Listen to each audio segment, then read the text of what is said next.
I had a job I hated once. Anybody else ever had a job they hated? Cameraman, I'm sorry, I'm going to move a lot. I remember in 2010, I got paid to be a soccer coach. It's the first time I'd ever been paid to do something I loved. And it was like opening this world of possibility. Suddenly, like, money wasn't in charge of my life, and it opened up a whole new world of freedom.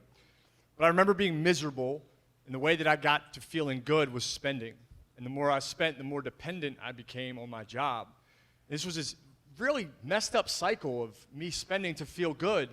And I started to wonder, if I finally felt like I left the rat race, what would happen if we started a movement to talk about money, careers, and entrepreneurship that created possibility of happiness for the average person?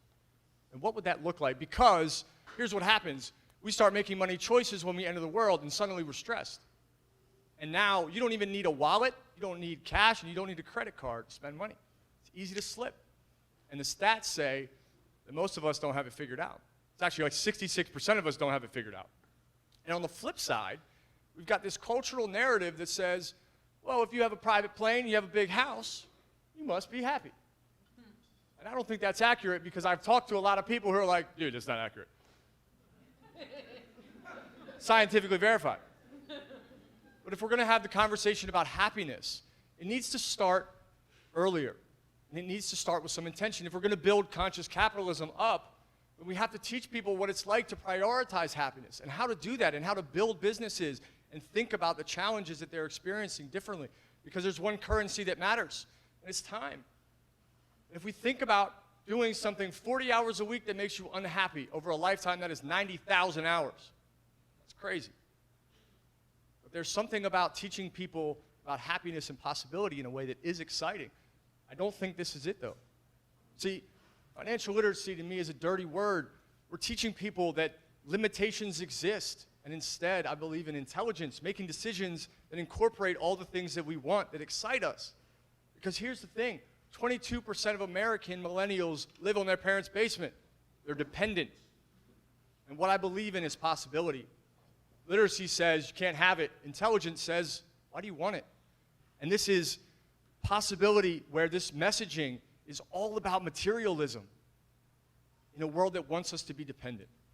In 2002, the field of behavioral economics got a lot of attention because they finally realized that people were making irrational choices, which seems obvious, but the reality is that this is us. We buy things we don't need with money we don't have to impress people we don't like.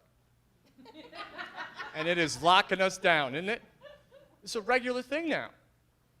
And the math says that 95% of our choices, money or otherwise, are made based on mental shortcuts or rules of thumb.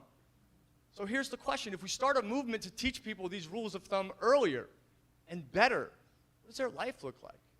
So some crazy things happened in my world. I met a business partner, and we started building a team. And as we started really having these conversations, we developed games, dialogues, exercises to help people understand and reprioritize what they wanted. Because if we could help them find their happiness, we knew they'd get there. So we started having this conversation with the haves, the have-nots, and all of a sudden our friends and family were like, hey, can we be a part of that? And then hundreds started to come out to be a part of these magical moments that look like this, where somebody woke up.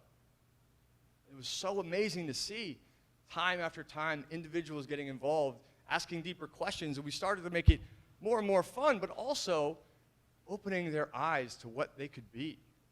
For the kid that wants to work with their hands, go be outside, be a plumber, be a carpenter, be an artist, and challenging them to think about ideas differently. And soon, this movement became so momentous that we had to celebrate it with the people that had built it with us. And along the way, I think what we've learned is that no matter what side of the financial coin you might fall on, don't we all want to be happy? So we were doing things very financially intelligently.